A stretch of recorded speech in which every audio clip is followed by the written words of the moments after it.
Hello everyone, मैं हूं advocate पृथ्वी पारेशर और आज का सेशन बेसिकली यंग एडवोकेट्स के लिए है।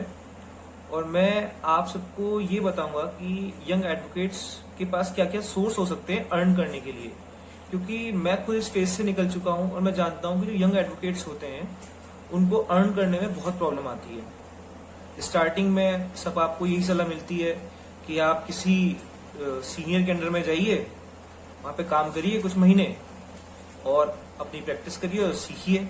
लेकिन उस टाइम के दौरान आपको कोई पे नहीं करता है। बेसिकली यंग एडवोकेट्स एक महीने बहुत जोश से काम करेंगे कि हम सीख रहे हैं, लेकिन उसके बाद धीरे धीरे धीरे धीरे वो डीमोटिवेट होने लगते हैं। क्यों? क्योंकि उनके पास कोई सोर्स ऑफ इनकम नहीं होता। तो मैं आज आपको कुछ सोर्स ऑफ इनकम बताऊंगा जिससे आप अपना एटलीस्ट इंडिविजुअल अपना खर्चा निकाल सकें। तो सेशन ज्यादा लंबा नहीं होगा। मैं आपको आज के सेशन में 5 टिप्स दूंगा जो आपके लिए बहुत बेनिफिट हो सकते। देखिए, सबसे पहला टिप जो मैं आपको दूंगा यंग एडवोकेट्स के लिए, वही दूंगा कि आप कोई भी सबसे पहले कोई लॉ फर्म ज्वाइन कर लीजिए।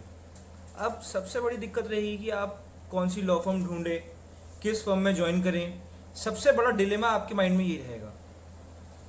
तो बेटर है आप अपना गूगल मैप खोलिए। देखिए, वहाँ पे आपकी अपनी लोकेशन ऑन करिए। उस लोकेशन ऑन करने के बाद आप सर्च करिए नियर बाय लॉ फर्म्स। आपके पास वहाँ पे जितनी भी लॉ फर्म्स हैं आपके आसपास 2 किलोमीटर 5-10 किलोमीटर के अंदर अंदर, वो सारी लॉ फर्म्स लिस्ट हो जाएंगी। उन लॉ फर्म्स की एक लिस्ट बना लीजिए। अपना रिज्यूम रेडी करिए। सबसे पहले रिज्यूम रेडी करने के बाद आप हर लॉ फर्म पे उनके साइट पे जाके उनकी ईमेल आईडी निकाल लीजिए। नहीं तो दूसरा ऑप्शन क्या है कि या तो ईमेल आईडी निकाल लीजिए, नहीं तो उन्हीं की साइट पे जाके एक ऑप्शन आता है करियर ऑप्शन से। वहाँ पे उनकी वैकेंसी भी लिस्ट हो रखी होती है कि ये वैकेंसी निकली हुई है या नहीं निकली हुई, जो भी है। उसके बाद अगर वैकेंसी निकली हुई है, वेल एंड गुड, आप डायरेक्टली अप्लाई कर सकते हैं। और अगर इन केस वैकेंसी नहीं निकली हुई तो आप उस ईमेल आईडी को नोट कर लीजिए। उस ईमेल आईडी पे अपना रिज्यूम सेंड करिए। मान लीजिए हफ्ते भर में आप चेक करते रहिए अपना मेल आईडी कि आपके पास कोई रिवर्ट आया उस कंपनी से या नहीं आया। अगर आ जाता है तो आप वहाँ पे जाइए, अपना इंटरव्यू दे के आइए। और इन केस अगर नहीं आता है तो 1 वीक के बाद आप दोबारा से वहाँ पर अपना पिंग कर सकते हैं या दोबारा से अपना रिज्यूम सेंड कर सकते हैं उनसे कंफर्मेशन लेने के लिए। तो सेकेंड ऑप्शन, फ्रीलांसिंग। फ्रीलांसिंग एक ऐसा प्लेटफॉर्म है जहाँ पर आप अपने आप को रजिस्टर करके आपको वहाँ से वर्क मिल सकता है आपकी स्किल्स के अकॉर्डिंग। तो इसमें आप कैसे करेंगे? आप फ्रीलांसिंग गूगल पे टाइप करेंगे। आपके पास फ्रीलांसिंग में जो वहाँ पे साइट्स होंगी वो आपके सामने लिस्ट हो जाएंगी। नहीं तो आपको जब आप फ्रीलांसिंग डालेंगे गूगल पे तो आपको सबसे पहला एक जो जेन्युइन साइट है जो मैं आपको बताऊंगा, सजेस्ट करूंगा, वो है अपवर्क, UPWORK। ये एक फ्रीलांसिंग साइट है जिसपे आप अपने आप को रजिस्टर करेंगे। आप अपने इसमें स्किल्स एंटर करेंगे और आपके स्किल्स के अकॉर्डिंग वहाँ पे वर्क पब्लिश होने लगेंगे। तो फिर आप अकॉर्डिंगली अपना उस पर काम पोस्ट कर सकते हैं, वहाँ से काम ले सकते हैं। थर्ड ऑप्शन है, इन केस अगर आप किसी सीनियर के पास लगे हुए हैं या आपकी कोई जान पहचान है किसी सीनियर्स के साथ जो लॉयर हैं, अच्छे लॉयर्स हैं, तो आप क्या करिए, अपने केसेस अगर आपके पास कोई आया, जैसे आपके पास कोई केस आता है, तो आप क्या कर देंगे, सोचेंगे, डरेंगे पहले क्या कि मैं कैसे लड़ूंगा इस केस को या मैं कैसे कर पाऊंगा इसको आगे। तो आप क्या करिए, सिंपली उस केस को लीजिए, अपने किसी सीनियर को फॉरवर्ड कर दीजिए।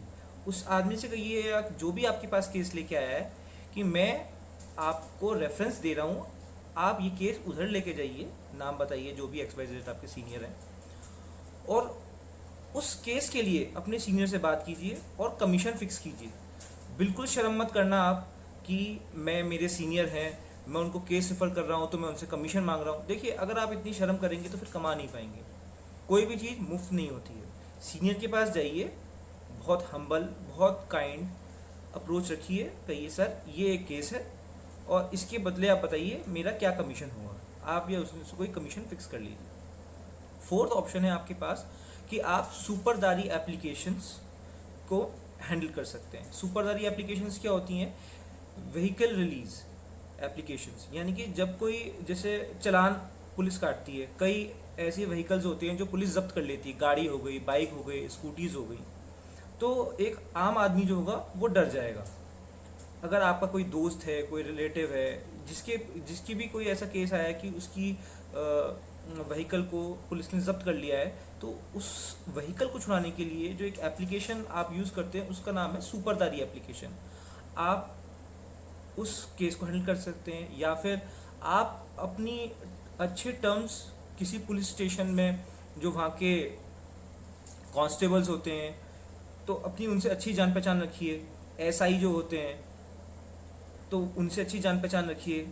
तो क्या होता है, कई बार ऐसे जो केसेस आते हैं पुलिस के पास, वो आपको रेफ़र कर देंगे, तो उसमें भी आप अच्छा पैसा कमा सकते हैं व्हीकल रिलीज कराने के लिए।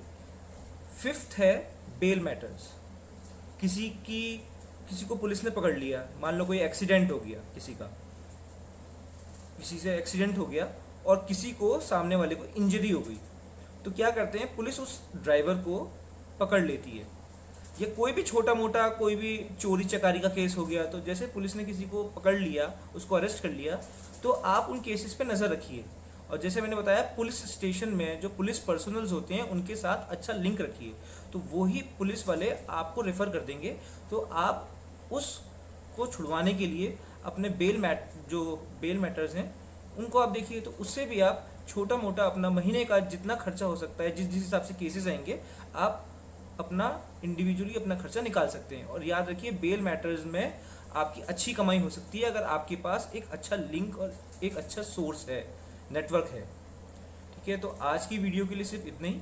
नेक्स्ट वीडियो में मैं आपको और 5 to 6 टिप्स और दूंगा, जिससे आपके लिए और इजी हो कि आप अपना अर्न कर सकें मंथली। Thank you.